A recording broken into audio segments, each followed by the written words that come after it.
Баршаңызға сәлем. Бүгін мен сіздермен өзімнің күнделікті заказға қабылдап жүрген капкейктерімнің рецептімен бөлісетін боламын. Олай болса, біз барлық ингредиенттерді дайындап қойдық, соның барлығын миксерге салып, араластырып, ары қарай өнімді шығаратын боламыз. Олай болса, кеттік менімен бірге.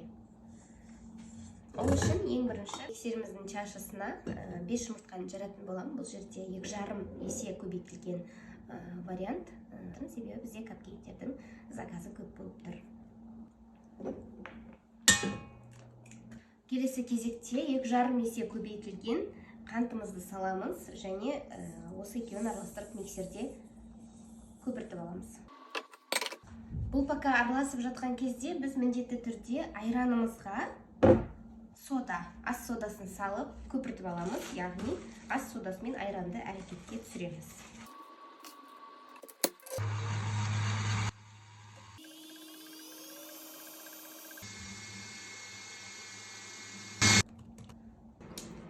Ванильді қантты қосамыз.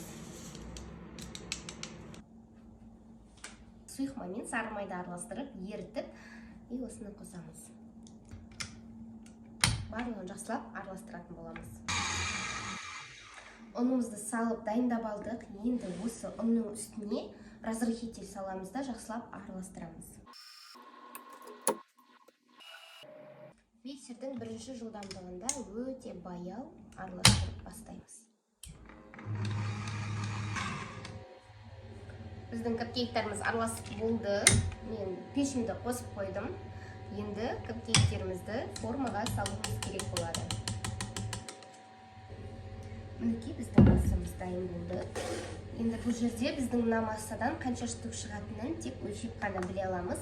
Әрбір капкейкке 40 граммнан есептеген кезде мына ыдысымыздың массасын алып тастап 3380 болды. 3380-нен аламыз 750 грамм мынау ыдыстың массасын. 2630 болды. 2630-ды 40-қа бөлетін болса, бізде 65-75 шығып тұр, яғни 66 штук капкейкке жететін біздің массамыз шығып тұр. Олай болса, енді капкейктің как раз таки бізге 66 штук керек болған. Сол себептен 66 штук капкейктің массасы тура дайын болып тұр. Енді қараңыздар, мен мынандай ыдыстарға алдын ала пісіріп алғым келіп тұр. Мен міндетті түрде обычный заказдарда, егер клиенттің запросы болмаса, мынандай стаканчиктерге пісіретін боламын. Ал енді бұл жолғы клиенттерім мынандай тюльпанда піскенін қалап тұр. Бұл тюльпан ашып қарасам өте жұқа екен да. Жұқалығы сонша, мынау просто қағаз болып тұрды.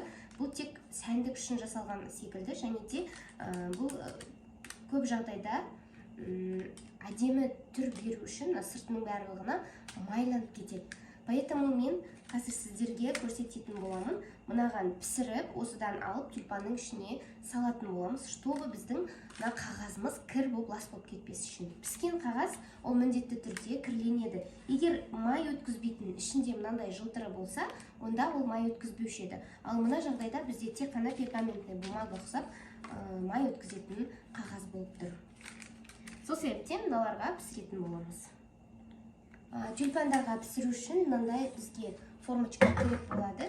Және 1-2 тюльпанды осыған және без формы мынандай майлап осындай жерге пісіріп те көрсеткім келіп тұр. Енді құр өзіне пісіру үшін біз міндетті түрде форманы майлау керек сияқтымыз. Бұлай түсіріп пісіріп көрем, бұлай пісіріп көрем, мына мен пісіріп көрем. Енді міндетті мынау ең ыңғайлысы, себебі мынаған пісіресің, шығарасың, осы үстіне кремді жағып жібере бересің. Поэтому осындай нюанстар бар. Клиенттің қалауына қарсы келе алмаймыз, сол себептен осындай тюльпандарға пісіріп беру керек болып тұр. Ыдыстарға құюымыз үшін мынандай пакетке барып, толқиған ыңғайлы болады.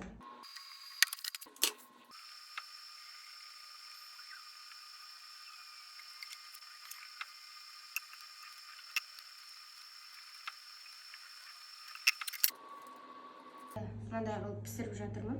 4 вариантта көрсетейін деп тұрмын сіздерге.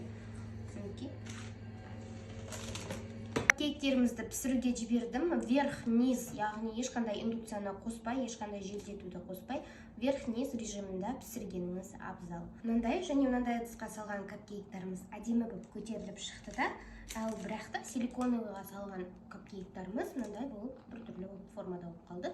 Но суть не в этом, потому что барлығының массасы бір. Поэтому мынандайға салып, үстінен крем жақсақ, көрінбейді, еш нәрсе білінбейді де. Бұл себептен нормально. Енді барлығын алып шығамыз. Енді тағы да бір құйып шығамыз. Ішін жуудың қажеті жоқ, себебі сол капкейктердің өзі қайта пісіруге болады. Мен енді мынаны сәл ортаңғыға және сәл азырақ градусқа қойғым келіп тұр, себебі анандай үлкен болып фонтанчик болып кетпес үшін сондай эксперимент жасағым келіп тұр. Олай болса, келесі партияны тағы да күтетін боламыз.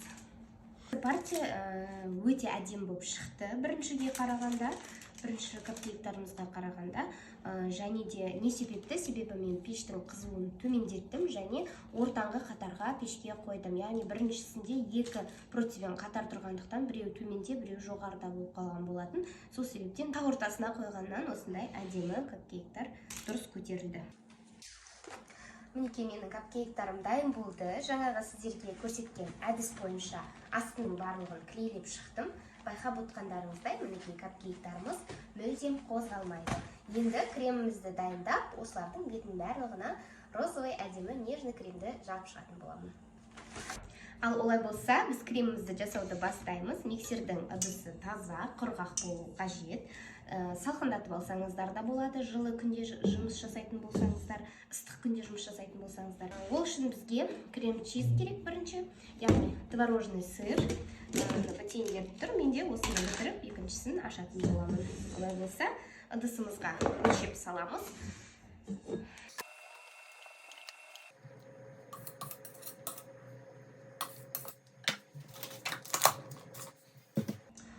Мінекей крем-чизімізді салдық. Енді осыған сіздерде берілген рецепт бойынша жасаймын. Просто менде көп болғандықтан 2,5 есе жасап жатырмын.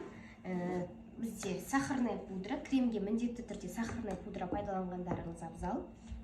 Мінекей сахарная пудра мен крем-чизді миксердің көмегімен араластырып боламыз. Көп жағдайда, үй жағдайында жасаған қыздардың көп қателіктері мынау сливкиді немесе творожный сырымызды магазиннен сатып алып келгеннен кейін бірден жасайды. Күннің ыстығында да, күннің салқынында да. Ол жағдай болмайды, себебі күн ыстық кезде біздің сливкиларымыздың барлығы жылып кетеді. Натуральный болғандықтан сливкилар бұл жылы градуста бұл өзінің устойчивостін жоғалтып алатын болады. Сол себептен де магазиннен алғаннан кейін 4 сағат кемінде 5 сағат, 6 сағат сіздер холодильникте сақталған сливки мен крем-чизді пайдаланғандарыңыз жөн. Ал егер бірден келіп жасаған крем-чиздің немесе творожный сыр немесе сливкидің салдарынан сіздің креміңіз сұйық болып сұйылтып кетуі мүмкін. Менен үйренген көп қыздардың проблемасы осыда. Яғни күн ыстық, бөлме ыстық жерде сізге пришлось торт жасауға, тогда сіз мына ыдысыңыздың өзін морозильникте суытып алсаңыз да артық етпейді, себебі салқын жерде крем өзінің формасын жақсы ұстайтын болады. Ал егер жылып кеткен крем-чиз немесе сливкидің салдарынан сіздің креміңіз ағып, құйылып, тортыңызға дұрыс жағылмайтын болады. Олай болса, кремімізді дайындауға кеттік. Тағы да бір айта кететін нәрсе, міндетті түрде творожный сыр мен сахарный пудрамызды бірінші араластырып алғанымыз дұрыс болады. Өте жақсылап, прям астының бәрін қопарып, араласпай қалған жері болмау керек. Однородная масса болғанша барлығын жақсылап араластырып, содан кейін ғана сливки құйсаңыз, сіздің креміңіздің текстурасы өте нәзік және тегіс болады. Ал егер дұрыс араласпаған болса, арасында іртік-іртік комочектар болады.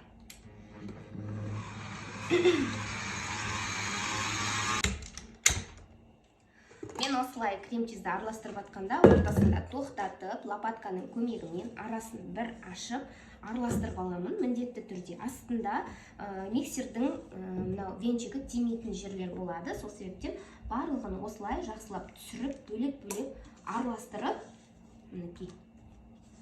содан кейін қайтадан миксерімді қосатын боламын.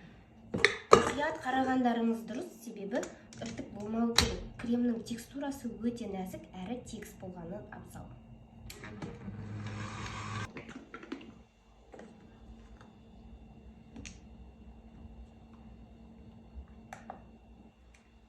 Сливкеміз әдемі болып взбиваться етілу үшін міндетті түрде проценті жоғары болғаны дұрыс. 30-35%-тің арасында болғаны абзал.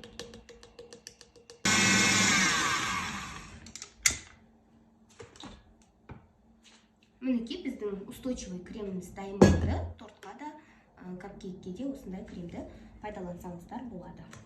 Тағы да бір рет араластырып аламыз, себебі уже крем-чизбен сливки араласу керек бұл жағдайда. Мінекей барлығы толыққанды араласқан.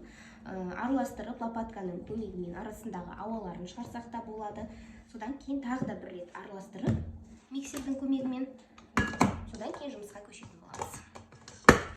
Біздің жағдайда маған розовый крем керек болып тұр. Крем красителімізді егер сұйық жидкий гелевый краситель болса, міндетті түрде шайқап алсаңыздар болады. Мендегі топ декордың розовый цветі, бірақ маған бұл краска онша қатты ұнамайды. Аз ғана қосам, тек қана бізге бледно-розовый нежный оттенок керек.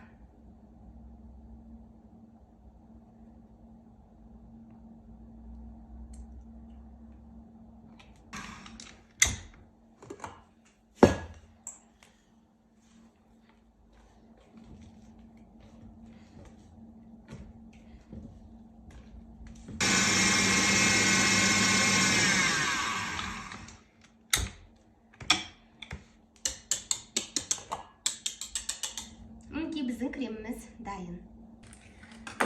Шынан кесеміз. 1М деген аз декордан алғам. Яғни любой кез келген жерде сатылады, бірақтан жаңағыдай 1М десеңіздер болғаны. Капкейктің бетіне 1М мен гүл салған маған өте қатты ұнайды, сол себептен сіздерге де советую. Бұл ыдыстың кереметтігі, креміңізді ешқайда жақпайсыз, қолмен ұстап тұрмайсыз, шаршамайсыз, шатаспайсыз. Креміңізді тек лопатканың көмегімен алып, ішіне бірден сала беріңіз. Жақсылап кремді араластырып аламыз тағы да бір рет. Өте ыңғайлы.